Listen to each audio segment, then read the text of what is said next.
Good afternoon. This is going to be more or less a trilingual session because we're going to talk about a book which has been published in Italian, but it's actually the translation of the Maltese novel Leli Ħaż-Żgħir by Ġużè Ellul Mercer, social writer of the 1930s. And the book in Italian is called Leli di Casal Piccolo and was translated by his niece, Isabella Ellul Mercer Cefai. But before I'll stay in the family, and before speaking to Isabel, I'd go over to Martin Ellul, who is the son of the author. And so Martin, it would be interesting to speak about what this book means to you, what it reminds you about your father, your relationship with your father, and whatever comes up. Well, to start off with, I don't remember my father. So the fact that these books are there gave me an insight into the way he used to think. Because I think the book is a reflection of the diversity in the way of life as it was then to what it is now. We know that at the beginning of the 1900s, life was totally different to the way it is. They used to, how do I say it? It was difficult to be able to express your opinion because opinions were kind of subdued without referring to anything. A lot depended on the religion, right? So a person growing up in those days kind of had to balance his personal beliefs with the beliefs of what his religion dictated. We're talking about Malta, obviously. We're talking about Malta. For the international viewer. I think the book is a reflection of Ġużè's ideas, because I believe that the character Leli, to a certain extent, is depicting his character as well. He had a conflict within himself.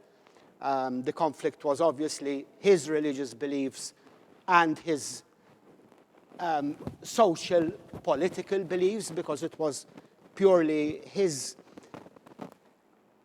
idea was that he wanted to educate the population. The population then lacked education, and obviously he wanted to get this through, and he wanted to get this through in his writings.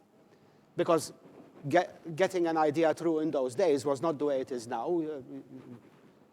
No internet. You had to gather people, and a lot of people did not know how to read and write as well. So for him, education was the most important tool. But obviously, he had to do it through writing, and the writing was a form of storytelling as well. Leli, as I said before, Leli is a man with a conflict. I think my father as well, as I said, had that conflict within him, and he wanted to express himself with this novel. Okay. Of course, he acted not only as a writer, but your father was also eventually a deputy prime minister of the country. So we have here the typical intellectual politician who is using novel writing in this case, as a way of reforming society, of trying to eradicate the defects of our society, etc. Okay, so from here, from Martin, I will now go to Syracuse on a direct line, and therefore we switch on to the Italian language, where we have Carlo Morrone, who is the editor, Morrone Editore, of this, the publisher of this book. Ciao Carlo, Syracuse. Volevo chiederti, Carlo, I'm asking Carlo, l'ultima volta hai pubblicato sempre di Ellul Mercer Taħt in-nar, Sotto il fuoco. You published another work by Ellul Mercer last year which is entitled Taħt in-nar in Maltese, which would mean beneath the bombs, beneath the fire. It was referring to the Second World War bombs. Now I understand that this could be a very topical issue for an Italian and for a siciliano, no? Questa era una materia molto a cuore, vicina all'italiano e al siciliano, perché gli aerei che venivano a bombardare Malta partivano dalla Sicilia. The planes that left from Sicily came to bombard Malta. But this other book, which is considered to be the masterpiece, questo che è considerato il capolavoro, no? By Ellul Mercer. Sì. Cosa c'entra il lettore italiano? Cosa ci vede in questo? What would an Italian speaking person see value in such a translation? Cosa vede Sotto il fuoco o in Leli? No, in questo, in Leli. In Sotto il fuoco c'è la tematica, diciamo, che colpisce tutte e due, no? Ma questo? Sì, ma vedi, la stessa domanda la potremmo fare per Shakespeare. Cosa c'entrano i lettori italiani con Shakespeare? Va bene. Con noi. È letteratura straniera che è giusto che venga conosciuta anche da noi. Credo di essere stato accolto al National Book Council proprio per questo, perché hanno avuto la possibilità di portare la letteratura maltese in Italia e io mi sono offerto volentieri grazie alla collaborazione di Isabella, che traduce molto bene dal maltese all'italiano. Io personalmente non avrei potuto fare di meglio da editore. Vedi, tradurre un romanzo da una lingua a un'altra è un grande segno di fiducia da parte tra il traduttore e l'autore e l'editore, perché io che non conosco la lingua, Isabella avrebbe potuto tradurre qualunque cosa, io l'avrei presa per buona. Quindi è un grande segno di fiducia da parte dell'autore, che in questo momento non c'è, ma è rappresentato da Martin là egregiamente. È complicato perché è un romanzo, non è un diario. Il primo è stato molto più semplice, quello Sotto il fuoco è stato più semplice perché era un diario di guerra. Questo invece è un diario, è un romanzo psicologico molto profondo che solo chi conosce bene o ha conosciuto bene l'autore poteva tradurre. Isabella è la nipote dell'autore, quindi credo che abbia conosciuto abbastanza bene lo zio, se non attraverso lui anche attraverso suo padre, che era il padre di Isabella, che era fratello di Ġużè. E credo che ci sia un po' della famiglia di Isabella, del padre, dello zio e della nonna, che credo di aver individuato nei personaggi del romanzo di Leli. È stato molto interessante, faticoso, non difficile, è faticoso, è impegnativo, perché dovevo fidarmi ciecamente di quello che scriveva Isabella. Dopodiché con l'editing italiano abbiamo cercato di renderlo, italianizzarlo, letteratura italiana, in maniera da renderlo gradevole anche agli italiani. Credo che sarà accolto anche bene dagli italiani, perché quello che racconta Ġużè di Malta, in un certo senso, è anche ciò che c'era soprattutto nell'Italia meridionale, in Sicilia. La fame, la disperazione, la fine della guerra, eccetera. Sono delle cose che abbiamo vissuto anche noi in Sicilia, e io che vengo dalla Calabria credo di averlo, non l'ho vissuto direttamente, ma indirettamente con la mia famiglia. Malta assomiglia molto non all'Italia, ma al Sud Italia, in Sicilia, alla Sicilia in particolare. Quindi è un bel rapporto che io ho con Malta e sono felice di questo. Benissimo, Carlo. So now we will pass on to the translator.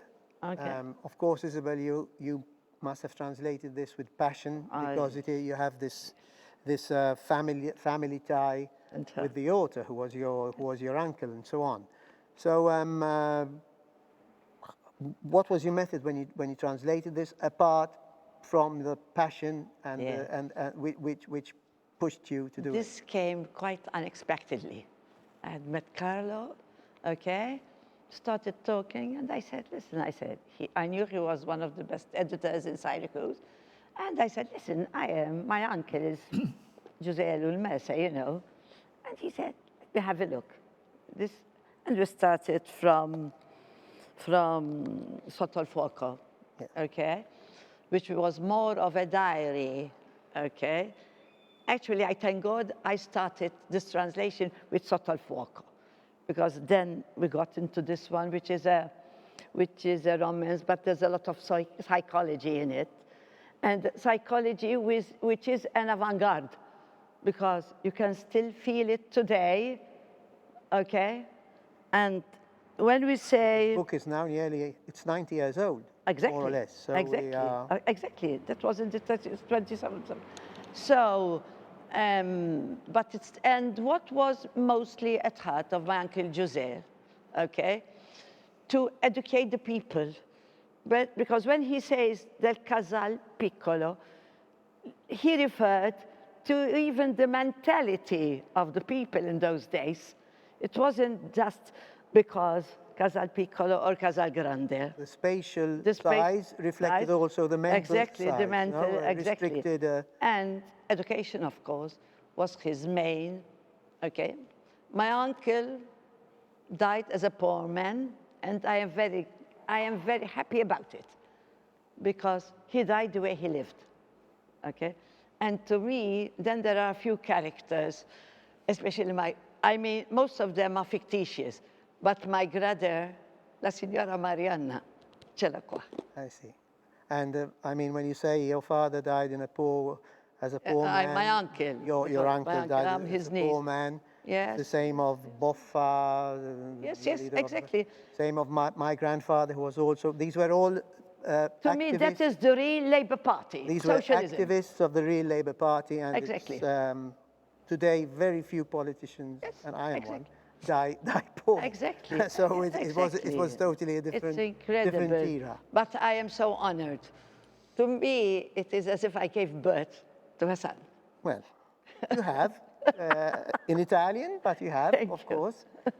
So I will now move on to the critic, to Professor Charles Briffa, who obviously can not only speak about the novel itself, but also about the translation. Did Isabel do a good job, or do we have to, if you were to grade her, if she were doing exams at the university, and this were her thesis? Oh, I would definitely give her full marks. You would give her full marks? Yes. Full marks. But my statement of giving her full marks must be viewed within the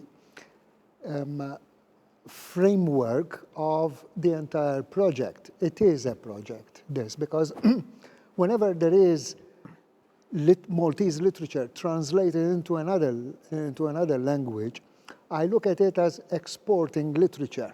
So Isabella did a marvelous and excellent job in exporting one of our, as you said, one of our best novels of the 30s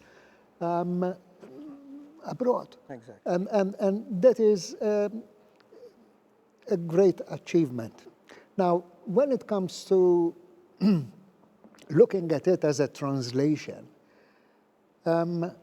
Isabella went after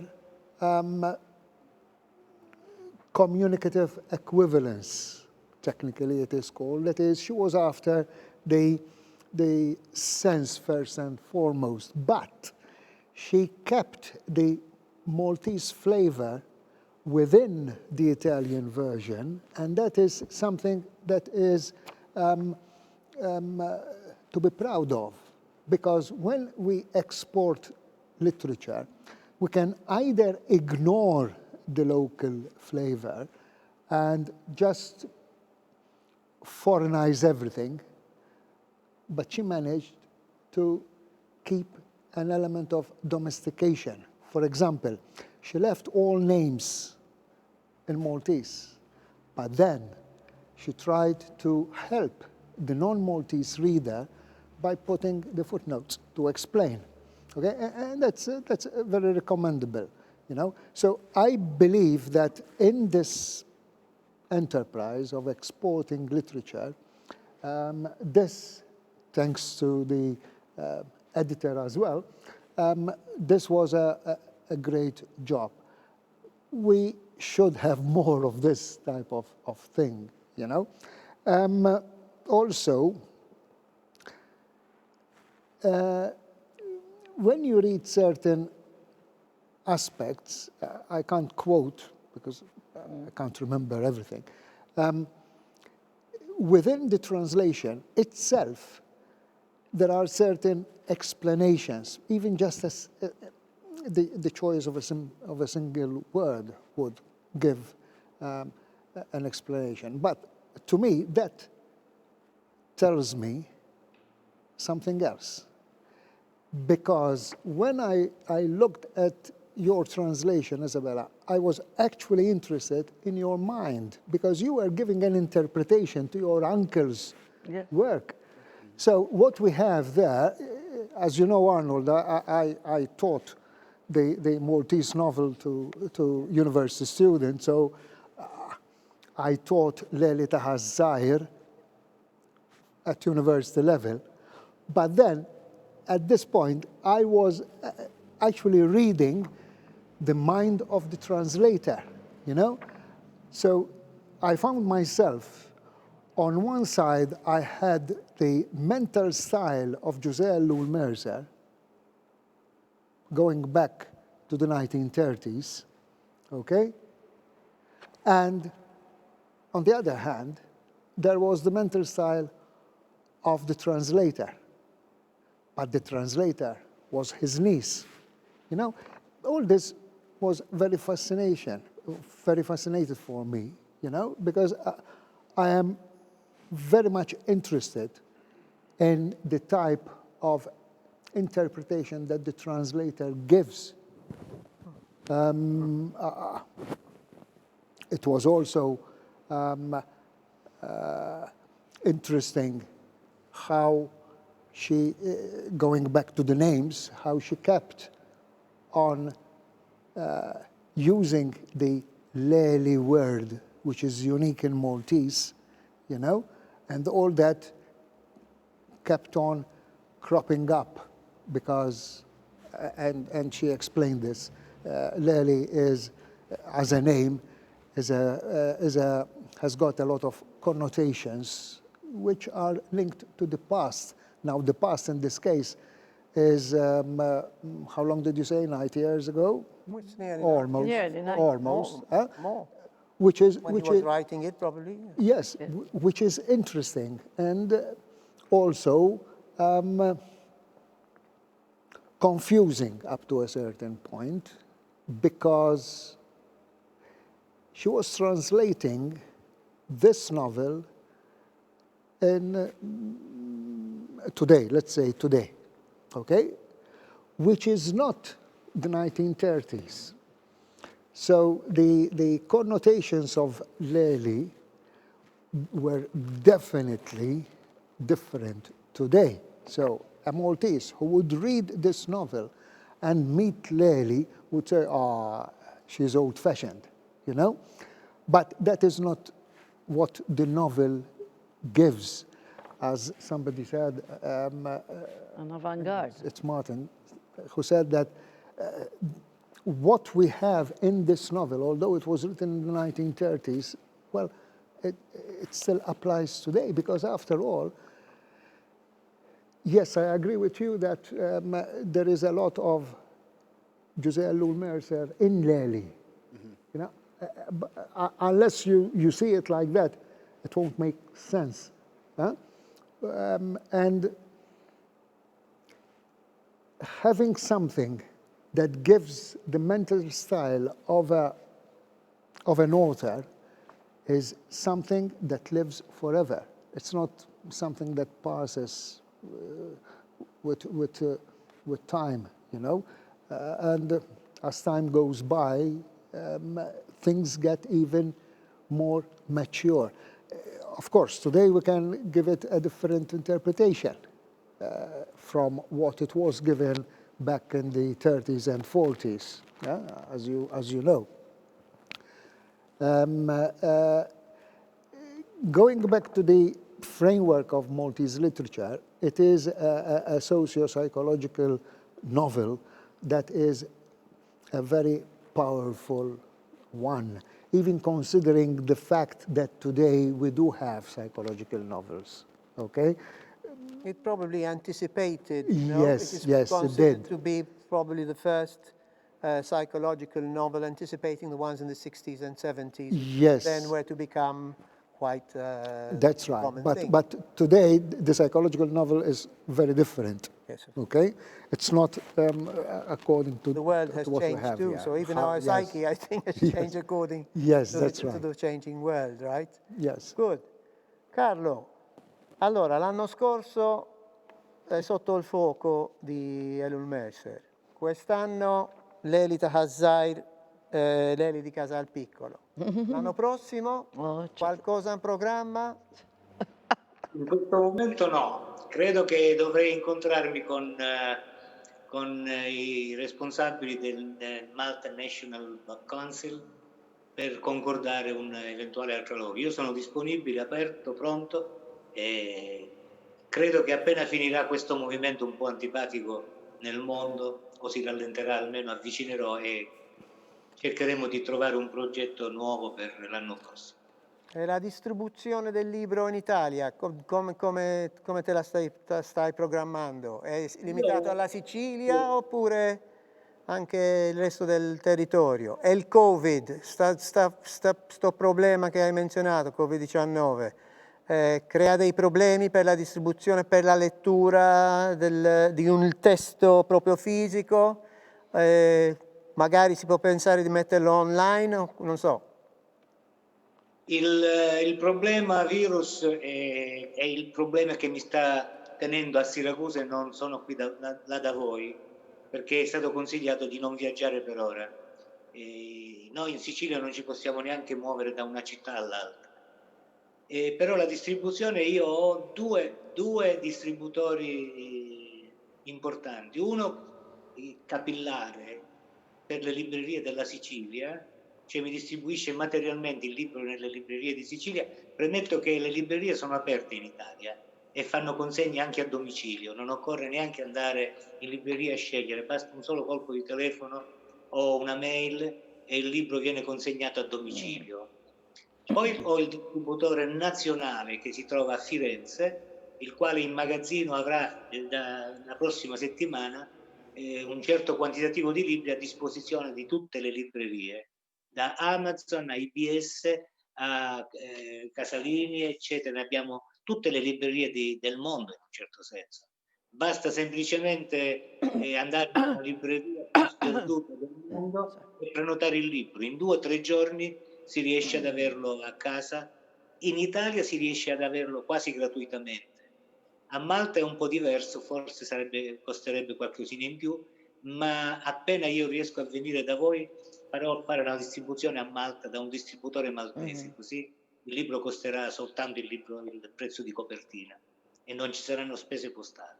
Quindi il libro fra un mese, entro un mese, sarà distribuito già nel territorio di Malta capillarmente, cartaceo. In ebook, sì, io ho un servizio di ebook per cui il libro sarà anche online in versione ebook, non cartacea, con un costo molto più basso e sarà scaricabile da tutti quanti in ogni parte del mondo. E entro il mese di novembre sarà tutto attuato. Distribuzione Malta, Sicilia e ebook online. Amazon, il principale distributore è Amazon, che in 3 giorni fa un libro. Benissimo. So, Isabella, Fai dire una cosa, sì, Arnold, sì. fai dire una cosa. Uno dei passi più difficili del libro da tradurre sono state alcune canzonette,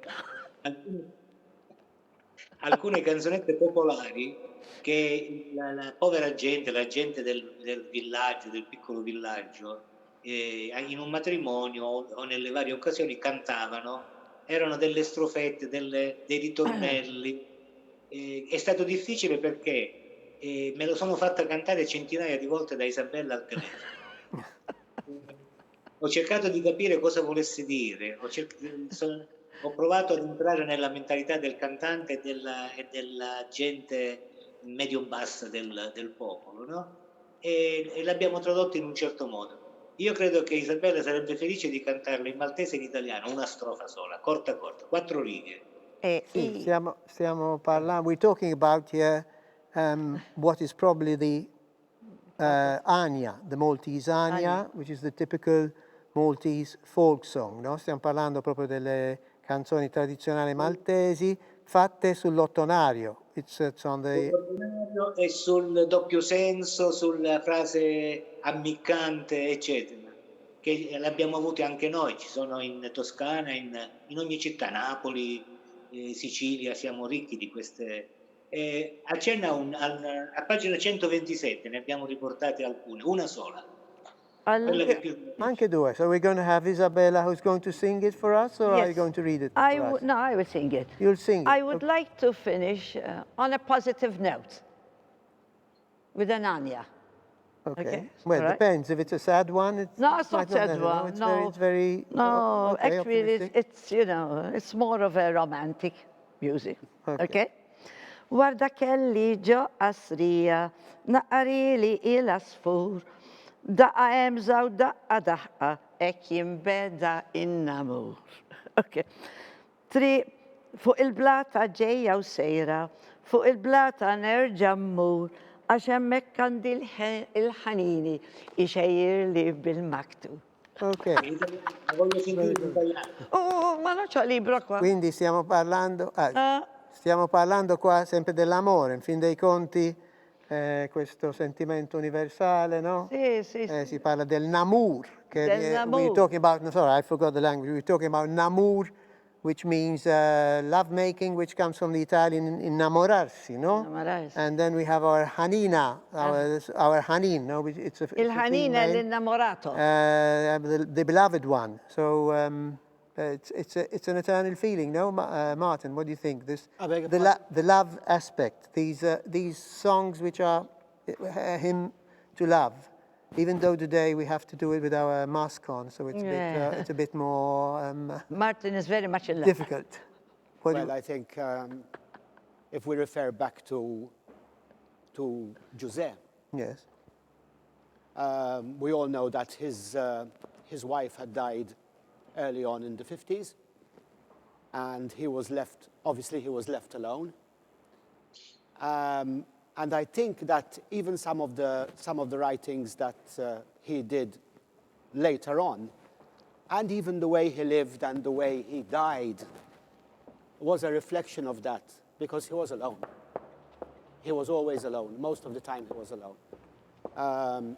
He used to, obviously, yes, he was in politics, but I think, I feel as well, because although I did not know him, but I lived within the family.